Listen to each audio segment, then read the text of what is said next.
Hey guys, Lady Lee here from ladyleeshome.com. I am in my kitchen, but this is actually a gardening video. So I'm going to start my seeds for the fall garden, and I wanted to talk to you in this video about fall indoor seed starting. And I know usually the early spring seed starting is getting a little bit more attention, but actually it is a thing to start seeds again for the fall garden inside the house as well. Why would we do that? The reason that we do is because many of the crops that we can grow in fall, or in other words, many of the cold weather crops like broccoli and cabbage and cauliflower and cilantro and parsley and Brussels sprouts, all those will not germinate in the hot soil that we have right now at the end of July. So we are at the end of July right now. It is hot outside. I mean, I'm in zone 7B in central North Carolina, and we are at about 90 degrees a day, 90s and above now for a couple of weeks, and it does not seem to be going anywhere. In addition to that, we also have about 6,000% humidity, and we didn't have any rain here for like 3 weeks or so. It's dry, it's hot, it's humid. None of those crops, broccoli, cabbage, all of those, they are not going to germinate in this hot, dry conditions. So what we do have is a cool and nice, AC cooled house.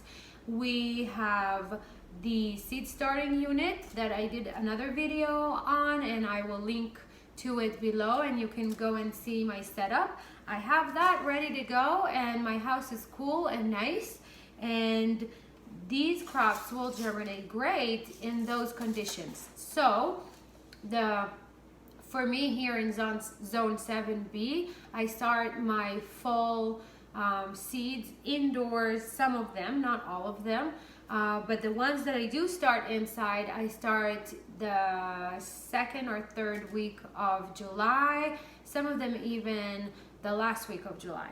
And then they have enough time to germinate and grow into a nice sized plant before I transfer them into the garden in September, when we have kind of like a break in the heat and some of the cool weather is coming in. Before we go over how to start your fall seeds indoors, let me just ask you to please subscribe to my channel and like this video and hit that little bell thing so YouTube can notify you on next videos, and it will help me kind of promote this channel and get my content out to more people. Now, in order to keep this video not too long, we're not going to talk about what kind of seeds you can start for the fall or what kind of plants you can grow in the fall garden. I have a post on the blog that gives you more than 20 different varieties of plants and kinds of vegetables that you can grow in the fall garden. Let me just tell you that a lot of people, when they get to this point in the season, they're so exhausted, and the summer garden is, you have to battle the bugs, and you have to work in the heat, and the weeds are all over the place, and it is a very high maintenance kind of garden. But don't give up, push a little bit, just a few more weeks, start your seeds inside, do the transplanting, and once you're done and once your fall garden is planted, it is such a fun garden to grow. There are not too many bugs. You barely have to water any. It's cool and nice to work outside. It is literally my favorite kind of garden. And even though we can't grow, maybe you can grow some varieties of cucumbers, but let's say all the peppers and watermelons and cantaloupes and tomatoes, all this exciting stuff, It's probably not for the fall garden in most areas of the United States. Still, there are so many crops and so much food that you can grow in the fall garden, especially if you live in warmer climate. Okay, so let's get to it. The first thing, if you decided that you're going to start your seeds indoors for the fall garden, or if you decided that you're going to grow a fall garden, here's the first thing you do. First thing that you do is you need to find what is your first frost date. First frost date is the date, it's an average that they're doing, like an average of whatever we had in the past few years. The first day that it is likely, usually it's a night, not a day, but the first night that it is likely that temperatures will go below 32 degrees Fahrenheit, okay? At that temperature, plants will probably get damaged if you don't have some sort of cover for them. Not all plants, but most of them, okay? So find out what is your first frost date. Here in the south, I think my frost date, if I can remember correctly, it's about November 15th. Okay, so let's just take for an example November 15th. The second thing you're going to do is you're going to Google how many days until November 15th or whatever is your first frost date. Okay, let's say we have 90 days or 106 days. Google will just come up with a number for you. You don't have to calculate it. Don't have to, count the days on a calendar or whatever. Just put it into Google, how many days until November 15th. And that will give you a number. Let's say it's 90 or 106, whatever it is. Look on your seed packets and you will see a number. It says on this cauliflower seed packet, it says 70 to 80 days to harvest. This is the amount of time that this plant needs to reach maturity. It is the time from planting the seed to harvesting. Now, if I wait until the weather outside is cool enough to grow cauliflower, I would not have 90 days. I will not have, 70 or 80 days. I will run too short because the frost date will be, just a couple months away. That's why I'm gonna start cauliflower seeds inside. So then I can get the first 20, 30, even 35 days in a tray on my shelves in cool temperatures inside. When the weather outside is cooling down, then I will transplant this plant outside, and it will finish its growing or reach maturity. Now take all of this with a grain of salt, right? Because first of all, plants don't always behave. It's not necessarily going to take exactly 70 to 80 days for this plant to reach maturity.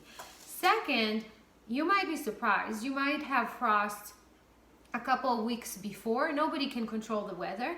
You might not have frost until, a couple of weeks later after the date that it tells you. So you kind of really have to watch the weather forecast, and you can always cover your plants, okay? So that's another thing. For example, I do plant my carrots outside when it cools down.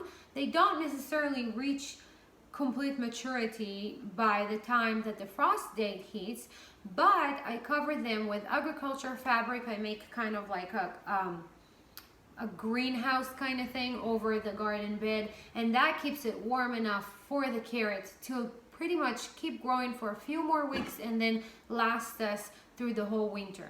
So, you can manipulate those dates and those days a little bit, but if you're just starting with it and you don't have a lot of experience, then probably just go by the dates. So look for your first frost date, then search how many days or Google how many days until that date, and then choose the plants that you're going to grow according to how long it's going to take them to mature. And I have the suggestion on what plants to look into and how to transplant on the blog. I will link all of those posts in the description of the video below.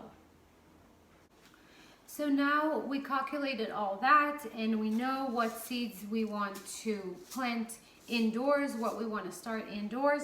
Let's gather our equipment and get started. The first thing, of course, we need the seeds. So get your seed packets. And then I am going to use a 72 cell tray. Okay, I got this one from Johnny's Selected Seeds. I will link that below too. And I put this tray underneath so when I water it, it doesn't go all over my shelves. Okay, so that's what I'm using. Get your seed starting soil. I get mine locally, so I can't link to that. But you can probably get seed starting soil on Amazon. I start a lot of seeds, so I get a huge big bag from a local nursery. They have plenty of them because they start so many seeds, so they make a big order from some sort of company, and I just buy one bag from them. And then the other thing that I use is worm castings, which I do get that on Amazon, and I will link to that below. This is pretty much superfood, okay, for plants. It's worm castings, it's pretty much worm poop, and it is such a good organic fertilizer that is full of nutrients and good stuff for young seeds, but also for just any plants. It is immediately available for the plants. They can use it and it gives them such a huge boost. Okay, so I add that. I fertilize my garden with it too, but I do add I fill this jar with seed starting soil, and this is very concentrated, so I add about a cup of this to my seed starting soil, and we're gonna mix it together. Other than that, I use a pencil sometimes just to stick in there. After I fill the tray with soil, I show you how I do it. It's just so easy to stick a pencil in there and then put my seed. So I'll show you how I do that in a minute. That's all we really need. We're gonna need a little bit of water to make this moist. I'm gonna flip the camera kind of to be above so you can see exactly what I'm doing here. And let's plant. I'm gonna do half of this tray with broccoli and another half with cauliflower. Okay, so I did a couple of things. First of all, I made the soil a little moist. I think I added like 3 or 4 cups of water. We don't want it completely wet, but we do want it moist so it will pack good into the cells. Also, go over your soil and make sure you remove any pieces, larger pieces. Sometimes there are little sticks and stuff in there. And now the next thing that we're going to do is just put the soil on the cell flat, and move it around and feel all of the cells in the flat. I feel them almost completely. You really don't need to plant most of the seeds. Like both cauliflower and broccoli are really tiny seeds, so I don't need to plant them super deep. So I'm just gonna go and kind of pack the soil into the cells and almost fill them completely. This bowl of soil might not be enough for the whole tray. I might need to do some fill it again, but you'll get it. It's really not hard.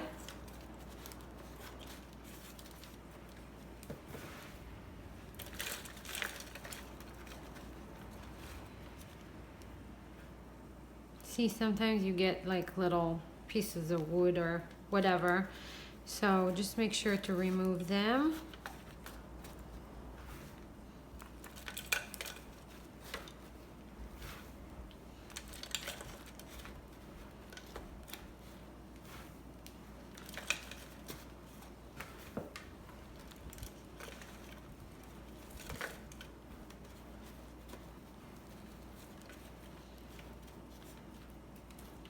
All right, let's just do half for now.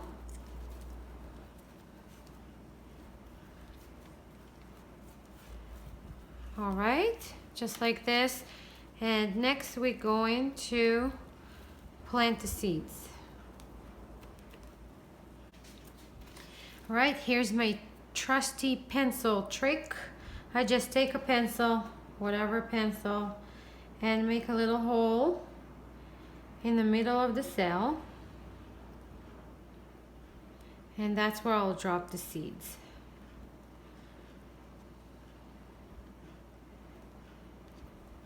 Just like this.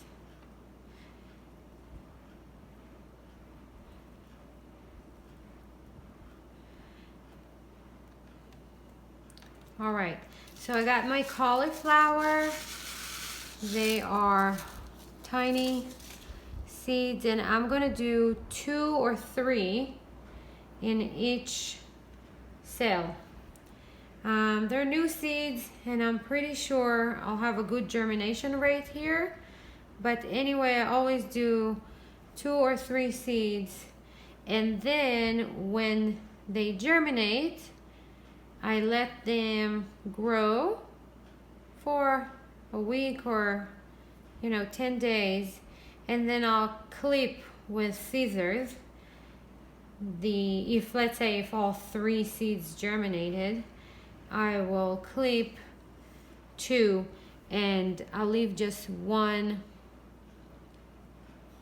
plant per cell. I'll do the rest of the tray later. I just want to show you the general process. So now after I put the seeds in, all I have left to do is to take some more soil, fill the cells completely, and press down because we want good seed to soil contact. Oh, I didn't do these two rows. I'll complete later.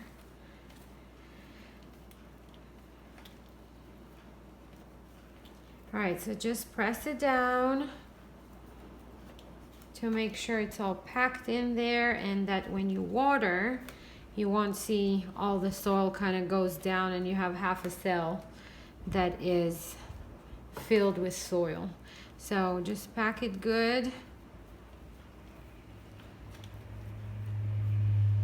All right, now the only thing that I have left to do here, well, I'll complete the rest of the tray, but after that I will water. I'll give it a good watering, and that's it. These seeds go in on my seed starting shelves until they're ready to go outside.